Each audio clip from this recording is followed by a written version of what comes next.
Alors, les impressions de l'IAA 2015, ben, nous y sommes promenés, nous l'avons vu. Alors, bien sûr, il y a des constructeurs qui annoncent comme Mercedes, nous vous présentons le futur de l'automobile. Il y a d'autres constructeurs qui nous annoncent la voiture. Mais finalement, on parle du futur, alors on s'est dit, bah, pourquoi pas aller dans le pavillon de la mobilité, pavillon du futur, et nous y voici. Et vous verrez que le futur avance lentement, puisque nous ne sommes pas sous grande agitation, tout va plutôt bien ici, et on va essayer de vous communiquer ce que nous avons découvert à cette IAA.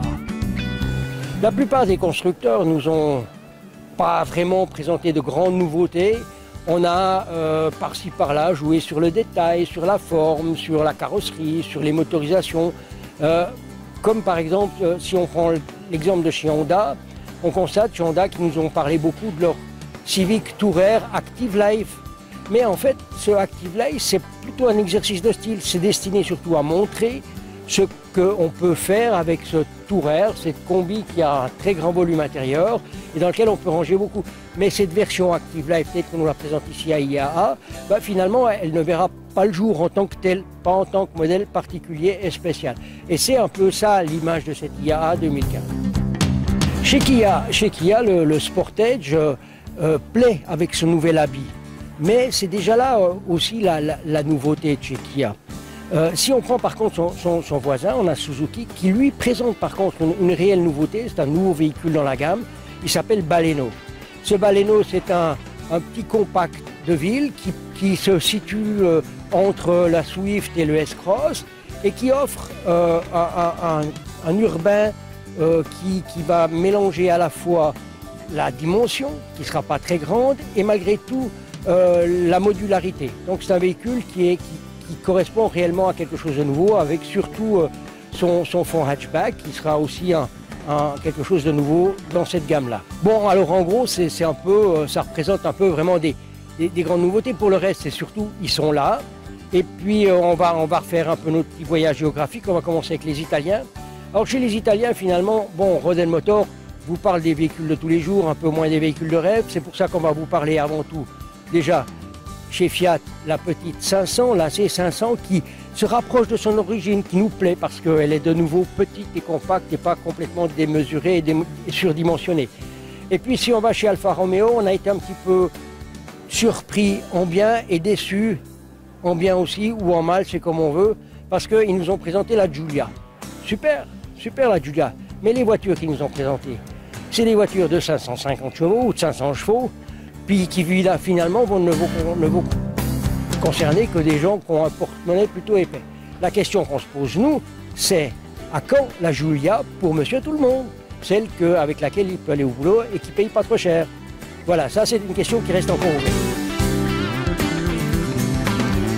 Alors, chez les Français, le grand initiateur, on peut dire, ou le grand révolutionnaire, c'est Renault, qui nous fait quand même la présentation de plusieurs modèles nouveaux. D'abord, c'est la Mégane, Claire.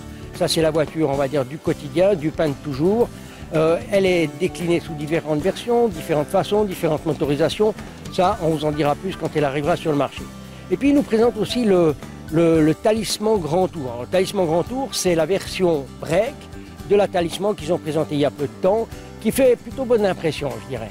Et puis, pour finir, bon, bien entendu, on a aussi... on nous avait annoncé le pick-up Alaskan. Malheureusement, soit on n'avait pas les bonnes lunettes, soit il était parti dans l'aventure, mais enfin, on ne l'a pas vu. Donc on espère qu'on pourra corriger cette petite chose-là bientôt. Et puis ça, c'est pour Renault. Chez Peugeot, on mise sur le sport, sur le plaisir. Donc on avait présenté la 308 GT il y a déjà un moment. Maintenant, c'est la 308 GTI qui arrive. 270 chevaux, enfin un truc qui parle, un truc qui a envie de dire quelque chose. Et puis, chez Peugeot, on sait bien faire avec le rêve aussi. On a maîtrisé la technique de l'hybride il y a déjà un moment avec les 2008, les 3008, etc. Et puis on s'est dit pourquoi pas faire quelque chose qui soit un peu autre. Donc on nous présente la 308R qui représente presque, on va dire, le rêve absolu du petit français, une voiture française, 550 chevaux. Malheureusement, pour le moment, ça paraît plutôt quelque chose qui est dans le... rester quelque chose qui reste dans le rêve et qui probablement l'application à sujet.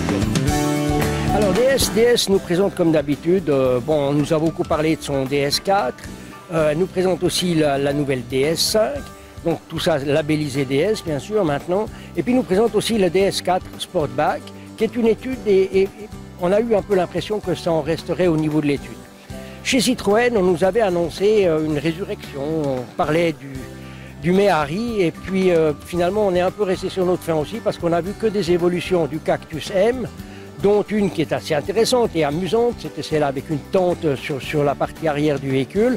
Bon ben ça c'était assez sympa finalement, mais là aussi on reste un peu sur notre faim. Alors Opel, le constructeur allemand, lui fait aussi preuve d'initiative et de dynamique. Il nous présente entre autres, on ne parlera pas des véhicules un peu particuliers comme les TSR, etc. Mais il nous présente sa nouvelle Astra. Alors celle-là est déclinée en 5 portes et en version combi.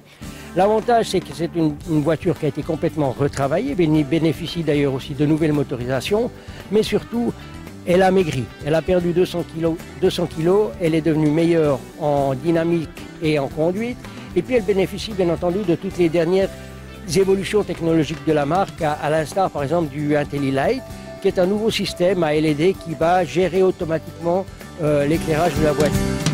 On peut se poser la question de savoir si c'est bien, si c'est pas bien, ça c'est une autre affaire. Maintenant, si on continue, on va prendre Ford qui nous présente son Ford Edge, qui est un peu l'alternative, je dirais, à des véhicules de la série des BM et Q5, Q7, etc., qu'ils aimeraient bien imposer sur le marché. Alors celui-là, il arrivera au printemps de l'année prochaine. Et puis, à part ça, on a vu la nouvelle variation des Ford Focus RS. Ça nous parle un peu plus. Et puis, bon, ben, on attend de voir tout ça avec un peu plus de précision. Voilà. Maintenant, comme on vous l'a dit au début, on se trouve au salon de la mobilité du futur. Puisque quelque part, il faut quand même en parler du futur. Tout le monde l'annonce. On en parle à peine un peu. Puis nous, on a finalement décidé de mettre l'accent sur 2 trucs qui nous ont bien plu. Alors d'abord, c'est une voiture qui s'appelle Thunder Power. Alors cette Thunder Power, c'est un véhicule qui a été conçu par des ingénieurs européens dont la société est en main de capitaux chinois et qui veulent proposer une alternative à la Tesla, qui est donc un véhicule 100% électrique. Ils nous annoncent pour 2018 cette voiture avec une autonomie de 650 km. On a été positivement impressionné par l'aspect aérodynamique, c'est une 4 portes, c'est une 4 places. L'intérieur est très soigné aussi. Et puis on est curieux de voir un peu ce que ça va donner parce que pour le moment, bon, on parle de 2018, on n'y est pas encore, on verra à ce moment-là. Le seul petit bémol, parce que ça c'est une affaire de goût finalement, c'est la calandre. On peut se poser plein de questions, elle surprend un peu, c'est le moins qu'on puisse dire. Ça c'est une chose. Et alors pour finir, on va vous parler maintenant du deuxième objet qui nous a particulièrement plu ici, parce qu'il est malin, il est petit, il est rigolo. C'est ce petit engin qui s'appelle Meuvi. Alors c'est une société qui vient d'Israël, qui l'a conçu. Alors ce petit engin, c'est pas un jouet, c'est quand même un petit engin électrique qui est hyper bien conçu, qui est monté sur des axes avec des suspensions. Il peut couvrir 45 km. Il peut le faire à une vitesse de 25 km/h. Il dispose de plein de petits trucs où on va pouvoir y mettre son porte-monnaie, son cabas, ses commissions. Ça peut représenter une alternative très facile, par exemple pour quelqu'un qui habite en centre-ville, qui veut se déplacer en vitesse, ou pour quelqu'un qui arrive dans un parking et puis qui veut quand même aller au centre-ville, qui se trouvera peut-être à ce moment-là à 1 km ou 1 km et demi. Enfin, c'est un engin qui nous a particulièrement plu. Et puis il est surtout très très pratique parce que il se plie, il se transporte, que ce soit pour le mettre dans la voiture parce qu'il n'est pas très lourd, et puis parce qu'on peut aussi partir avec. Puis voilà, puis on en a donc fini avec ce véhicule, et puis malheureusement, on ne nous laissera pas en profiter beaucoup parce qu'on va montrer à quel point c'est très pratique et c'est très facile. Voilà, ça se plie, ça se coince, ça soulève, et on s'en va. Et voilà, et n'importe qui peut le faire. Malheureusement, il s'en va, on ne le verra plus. On l'aurait bien gardé. Merci beaucoup, ça c'était Renault Motor de l'IA 2015. Et puis on espère que ce petit moment vous aura diverti. Et puis on vous tiendra au courant de la nouveauté automobile qui va se produire dans les mois qui viennent. A bientôt, Jean-Louis Vidal.